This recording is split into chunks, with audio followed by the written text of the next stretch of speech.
하나님께서는 축복하시는 사람과 축복하지 않는 사람이 있습니다.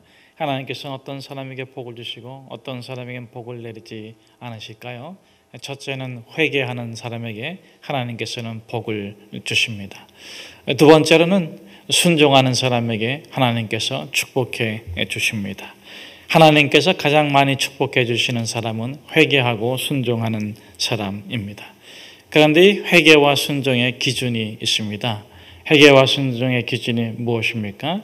약속입니다. 말씀을 따라 살아가는 사람에게 하나님께서 큰 은혜를 베풀어 주시고 복을 주십니다. D.L. 무디가 그의 제자인 R.A. 토레이 목사님과 함께 시카고의 높은 빌딩에 올라간 적이 있다고 합니다. 거기 가가지고 구경을 하는 것인데, 그런데 D.L. 무디가 전망대에서 이 땅바닥을 이렇게 쳐다보면서 정말 진지하게 그렇게 말을 하더래요. 나는 말이야, 하나님께서 여기서 뛰어내리라고 하면 뛰어내릴 수 있겠네. 그 말을 듣는 이 R.A. 토레이 목사님이 정말 간담이 있게 선언하더래요. 진정성 있는 말이 느껴지기에 정말 충격적이었다고 그렇게 전하고 있습니다. 여러분, 정말 하나님께서 저 높은 롯데월드에 이렇게 가가지고 전망대에 가가지고 롯데빌딩 타워에 가가지고 뛰어내리라 그러면 뛰어내리지 마시기 바랍니다. 여러분, 결코 걱정하지 마십시오. 왜냐하면 하나님께서는 그렇게 뛰어내리라고 말씀하지 않기 때문에 그렇습니다. 여러분, 하나님은 어떤 분이십니까? 하나님은 우리가 할 수 있는 것을 하라고 말씀하시는 분이십니다. 이동원 목사님의 간증입니다. 이동원 목사님께서 유명한 부흥 강사로서 전국을 또 전 세계를 뛰어다니실 적에 한 번은 서울에서 사흘 집회를 하고 부산에 이제 청년 집회 마지막 강사로서 가야 했다고 합니다. 그런데 집회가 이제 장소 사용하는 그 부산 시내 장소를 처음 건물을 짓고 하는 건데 저녁 10시까지 쓰게 돼 있대요. 그래서 이제 저녁에 가서 이제 집회를 하고 이렇게 돌아올 생각이었는데 그런데 공항에 가니까는 비행기가 캔슬이 됐다고 합니다. 왜 그러냐 했더니 김해공항에 안개가 너무 많아가지고 도무지 갈 수가 없다고. 그래가지고 어떻게 하면 좋냐 했더니 한 30분 기다려보라 그래가지고 넉넉하게 1시간 기다리면 되겠다 하고 그렇게 기다렸다고 합니다. 그러면은 5시에 비행기를 타면 6시 정도 떨어지고 가면 되겠지 이렇게 하고 있는데 1시간 지나도 아무 대책이 없더래요. 그래가지고 하는 수 없이 전화를 했답니다. 전화를 하면서 너무 사흘 동안 집회에 진이 빠져가지고 사정이 이래서 갈 수가 없을 것 같습니다. 비행기가 못 뜹니다. 그랬더니 그 전화를 받는 분이 그러더래요. 수단 방법을 갖지 말고 오십시오.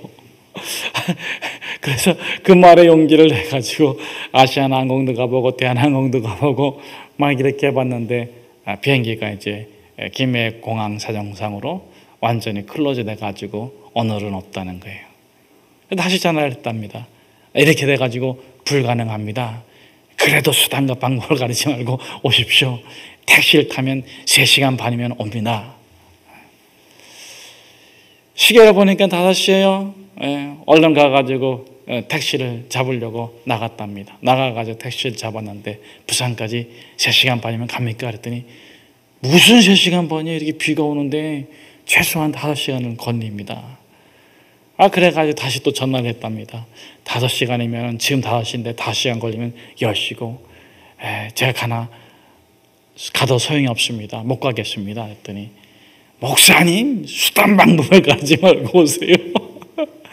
너무 간절하게 그래가지고 또 목사님께서 진해로 가가지고 진주에서 이렇게 가는 방법을 알아봤더니 진주를 가는데 1시간, 진주에서 한 2시간이면 될 것 같아서 다시 또 그렇게 택시기사를 잡아가지고 물어봤더니 택시기사가 그러더래요. 이 비가 올 적에는 진주에서 부산까지 2시간에 못 갑니다. 3시간에 갑니다. 그러니까 이렇게 저기 따져보니까 안 돼가지고 또 전화를 했대요. 그랬더니 그분이 그러더래요. 목사님, 수단 방법을 가지 말고 오세요. 그래가지고 다 내려놓고 그래 내가 못 가더라도 한번 해보자. 그리고 마침 들어갔더니 6시에 그 진주로 가는 마지막 비행기가 있어서 그것을 타고 갔답니다. 진주공항에 도착해 보니까 7시 10분이더래요. 그래, 한번 가보지 뭐. 털레 이제 택시를 잡으려고 나가는데 왱왱 사이렌이 울리더니 경찰관이 이동환 목사가 누구요? 이동환 목사가 누구요? 그러더랍니다. 그래서 간 다음에 선을 해가지고 전대요. 그랬더니 빨리 타세요.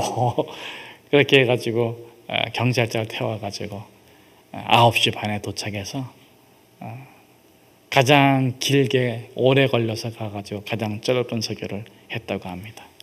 근데 그 9시 반에 그 집회 장소에 들어갔는데 거기에 있던 청년들이 얼마나 환호하고 좋아하고 기뻐하는지 하나님께서 자기를 큰 선물을 주셔서 너무 감사하다는 그런 간증이 있습니다. 여러분, 하나님께서는 우리가 할 수 없는 것을 하라고 하지 않습니다. 할 수 있는 것을 하라고 말씀하십니다. 그러므로 우리가 순종하고 복을 받아야 되겠습니다. 두 번째로 하나님께서 할 수 없는 것을 하라고 말씀하실 때에는 법을 주십니다. 율법을 주십니다. 그것이 오늘 본문의 말씀인데 오늘 본문에 보면 5가지가 나와요. 첫째, 종이 주인을 피해서 도망갔을 때 너희 집에 왔을 때 어떻게 하라? 돌려보내지 마라. 돌보아 주어라. 여러분, 무엇이든지 묻지 말고 그냥 데리고 있는 거예요. 피난처가 되어주는 거예요. 마음은 어떻습니까? 도망온 종을 받아주고 싶습니까? 싫어요. 불편해요. 힘들어요. 주인하고 실강해야 돼요. 그런데 법으로 딱 정해졌어요. 그렇게 하도록. 두 번째는 창기나 남창을 허락하지 말라 이렇게 말씀하고 있어요. 여러분, 그 사람이 얼마나 불쌍합니까? 개인적으로 알면 참 정 때문에 도와주고 싶고 그러고 싶은데 하나님께서 이스라엘 지경 안에 창녀와 남창을 두지 말라. 법으로 정해주셨어요. 내 성향적으로 내 심정적으로는 도와주고 싶어도 법대로 해야 됩니다. 세 번째는 무엇입니까? 이자에 대해서 형제에게 이자를 받지 마라. 이방인의 이자를 받아도 된다. 돈에 대한 어려움 때문에 이자를 받고 싶어도 그래 법대로 하자. 기준을 정해주셨어요. 네 번째로는 서원입니다. 서원을 지키라. 5번째는 재미있는데 우리 한번 읽어봅시다. 우리 24절 말씀 25절 말씀을 같이 한번 함께 읽어보도록 하겠습니다. 내 이웃의 포도원에 들어갈 때에는 마음대로 그 포도를 배불리 먹어도 되느니라. 그러나 그릇에 담지는 말 것이요 내 이웃의 곡식밭에 들어갈 때에는 내가 손으로 그 이삭을 따도 되느니라. 그러나 내 이웃의 곡식밭에 낯을 대지는 말지니라. 남의 집에 이웃집에 포도밭에 들어가 가지고 이 포도를 마음껏 먹을 수 있는 행복 여러분 아십니까? 저는 옛날에 그 딸기 서리 했다가 아주 그냥 혼난 적 있어요. 그냥 친구들하고 딸기밭에 가가지고 딸기 서리 해 먹다가 너무 딸기가 맛있는 거예요. 그래서 딸기를 따가지고 옷에다가 이 티셔츠에다가 이렇게 해가지고 여기다 담고 그리고 오다가 그 설주망을 넘어오는데 주인이 달려오는 거예요. 그래서 그냥 주랭랑을 쳐가지고 그래가지고 막 가는 거예요. 근데 어디로 갑니까? 집으로 가면 안 돼요. 이 동네 저 동네 갔다가 딸기는 다 잊어버리고 그리고 이제 집으로 맨 마지막에 갔습니다. 다행히 안 걸렸습니다. 할렐루야. 그런데 엄마한테 두드려 맞았어요. 왜냐하면 딸기 물이 이렇게 젖어 있어가지고 너 녀석, 엄마가 하지 말라는 걸 또 했냐? 두드려 맞았어요. 욕심이 생기잖아요, 그렇죠? 딸기 몇 개 먹으면 맛있고 배부르고 그냥 나와야 되는데 그런 욕심이 생겨. 법대로 해. 곡식 잘라 먹어라. 낯선 되지 마라. 여러분, 우리가 하기 싫거나 또는 할 수 없다고 생각하는 것에 대해서는 하나님께서 하게 하실 때는 율법을 정해 주셨습니다. 우리의 생활은 하나님께서 정하신 율법대로 살 수 있기를 주의 이름으로 축복합니다. 세 번째로 하나님께서 불가능한 것을 하게 하실 때가 있습니다. 여러분, 불가능한 것을 하나님께서 하게 하실 때는 어떻게 하십니까? 우리에게 전적인 순종을 요구하십니다.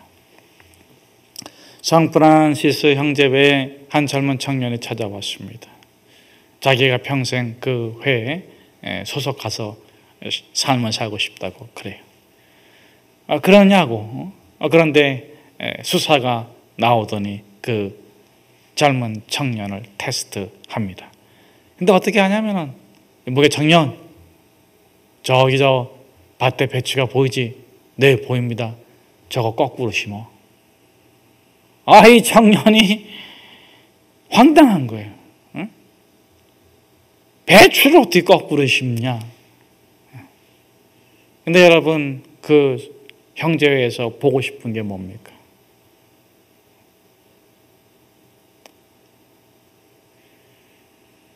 그것이 비상식적이고 비합리적이고 불필요한 일이라는 것을 너무 알지만, 당연히 알지만, 그래도 순종할 마음이 있는가?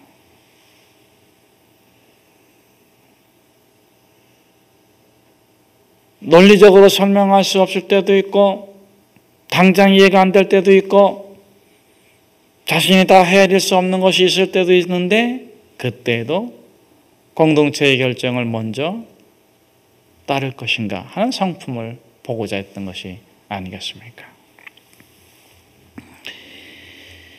여러분, 하나님께서 우리에게 불가능한 것을 요구하실 때는 너가 알고 있는 하나님을 신뢰하고 따르라, 이렇게 말씀하십니다.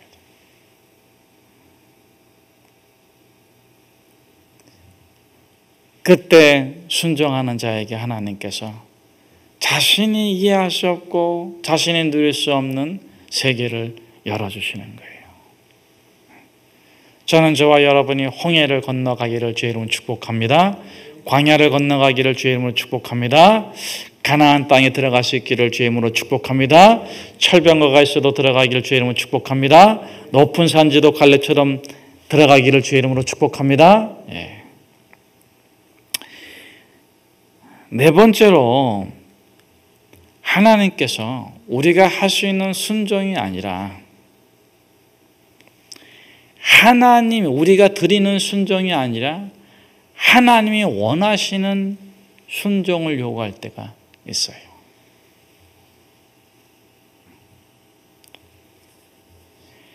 하나님이 순종을 찾으실 때가 있어요. 21절 말씀인데 우리 같이 한번 함께 읽어보도록 하겠습니다. 21절에서 우리 23절까지 같이 한번 읽어봅시다. 내 하나님 여호와께 서원하거든 갚기를 더디하지 말라. 내 하나님 여호와께서 반드시 그것을 내게 요구하시리니 더디면 그것이 내게 죄가 될 것이라. 내가 서원하지 아니하시면 무죄하리라. 그러나 내 입으로 말한 것은 그대로 실행하도록 유의하라. 무릇 자원한 예물은 내 하나님 여호와께 내가 서원하여 입으로 언약한 대로 행할지니라. 하나님께서 찾으시는 게 있는데 그게 뭐냐면 내 입으로 한 약속을 하나님이 찾으세요. 저는 훈련을 잘 받고 있어요. 그래서 좀 이렇게 불평하고 그러면은 저희 아내가 여보 취소해요. 취소 이래요. 그럼 제가 이제 취소했어요. 그게 한 5년 전까지 그랬어요. 그럼 5년 전부터 지금까지는 어떻게 될까요? 제 딸들이 합니다. 아주 힘들어요. 집안 생활이 힘들어요. 아유, 반어법인지 아시죠? 아빠 취소해. 아내가 취소하라 그러면 제가 좀 뜸들여도 안 혼나는데 딸이 취소하라 그러면 얼른 해야 돼요. 안 그러면 딸이 그냥 예뻐요. 근데 어느 때는 막 귀찮아. 당신은 말이야. 당신도 뭐 저기 남은 취소하라 그래. 그러는데 100번 생각해도 100번 맞아요. 그래, 내가 행여라도 잘못한 말 있으면 취소다.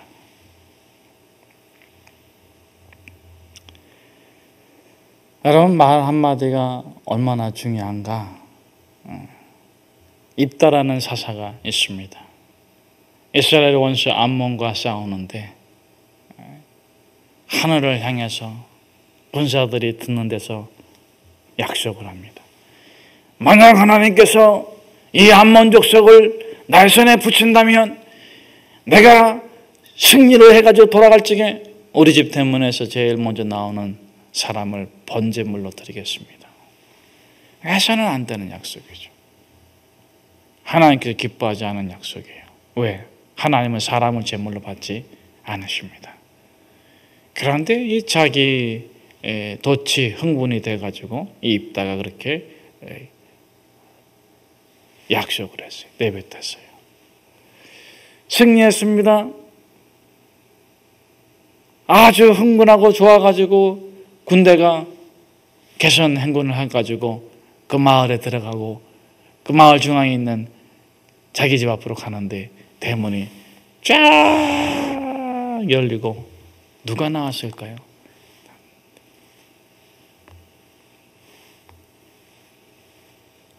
무남 동료 외딸이 예쁜 옷을 입고 춤을 추면서 아빠가 이스라엘 원수를 이기고 승리하고 돌아온다고 환영하면서 나오는 거예요.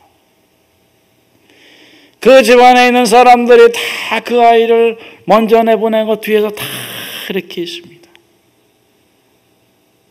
전쟁을 마치고 돌아오는 이 입다가 제일 예뻐하는 무남동료 외딸인 것을 알게 예쁘게 치장해가지고 아빠를 기쁘게 해주려고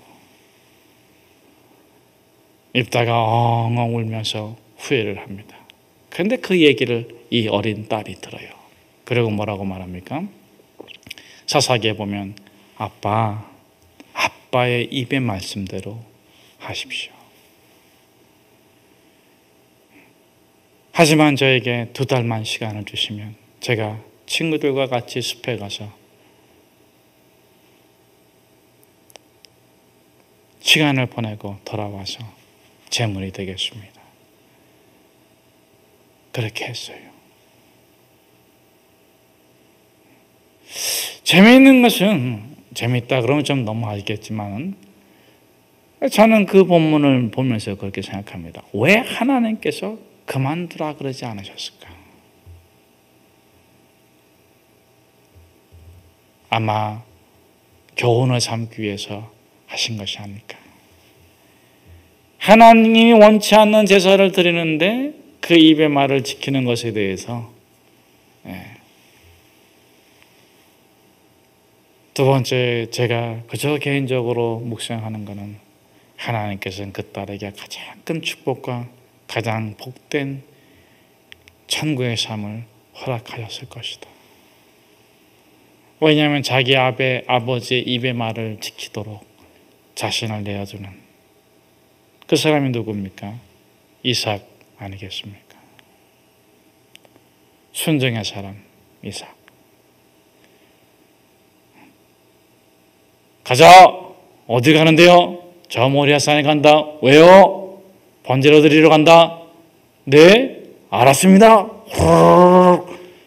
근데 아버지 번제는 어디 있습니까? 횃불도 있고 장작도 있고 칼도 있는데 번제는 어디 있습니까? 하나님께서는 친히 자기의 제물을 정하시느니라. 제단이 마련됐어요. 그런데도 양이 없어요. 아들아 누워라.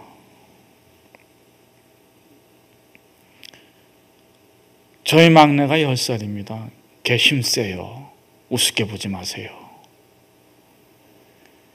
여러분 죽기 살기로 덤비면 그거 잡을 수가 있겠습니까? 그런데 이삭이 아버지 말에 그 입의 말에 그 입의 말이 하나님께 순종이 되도록 자신을 드리는 거예요. 번제단에 눕습니다. 아브라함이 칼을 높이 들었을 적에 하나님께서 뭐라고 하십니까? 아브라함아, 아브라함아, 내가 너의 마음을 알았으니 그 칼을 거두어라. 그리고 준비된 양을 잡도록 양을 보여주십니다. 우리의 입의 말이 중요해요. 귀신 들린 아들을 예수님께 데리고 갔는데 예수님이 없습니다. 그런데 제자들한테 고쳐달라고 했는데 못 고치고 귀신 들린 아들이 고생했어요. 화가 났습니다. 잠시 후에 예수님이 오셨어요. 왜 이렇게 소란스럽냐? 여차여차했습니다. 주여, 할 수 있거든 좀 고쳐주십시오. 불에도 뛰어들고 물에도 뛰어드는데 이 헤비로서 정말 견딜 수가 없습니다. 할 수 있거든 고쳐주십시오. 할 수 있거든이 무슨 말이냐? 믿는 자에게 능치 못함이 없느니라. 여러분, 그때 그 아버지가 뭐라고 말합니까? 내가 믿나이다. 내가 믿나이다. 그때 그 아들의 모든 것이 회복이 되었습니다. 히브리서 11장 6절에 이렇게 말씀하십니다. 하나님께 나아가는 자는 반드시 그가 계신 것과 그가 또한 자기를 찾는 자들에게 상주는 주시는 이심을 믿어야 할지니라. 사랑하는 여러분, 하나님이 살아계십니다. 그분을 신뢰하고 그분을 기뻐하고 그분을 즐거워하고 그분을 즐겁게 따라가는 저와 여러분 되기를 주의 이름으로 축복합니다. 할 수 있으면 할 수 있는 것으로, 할 수 없으면 기도함으로 순종하시는 우리 모두가 되기를 축복합니다. 기도하겠습니다. 하나님 아버지, 저희들이 작고 모순되고 부족됨을 고백합니다. 그러나 우리가 기도하고 주님의 말씀을 묵상하고 예배할 때마다 우리의 모순을 풀어주시고 우리에게 능력을 부어주시고 능치 못함이 없음을 깨닫게 하시고 주의 말씀에 순종하여 세상에서 거룩하고 건강하게 살도록 축복하시니 감사합니다. 오늘 하루의 삶에도 묶여있는 모든 것들을 풀어주시고 닫혀있는 것들을 열어주시옵시고 하나님, 주의 손을 붙잡고 나가는 그곳에 그리스도의 평안이 임하며 그리스도의 나라가 확장될 수 있도록 축복해 주십시오. 예수 그리스도의 이름으로 기도합니다. 아멘. 기도하고 돌아가시기 바랍니다.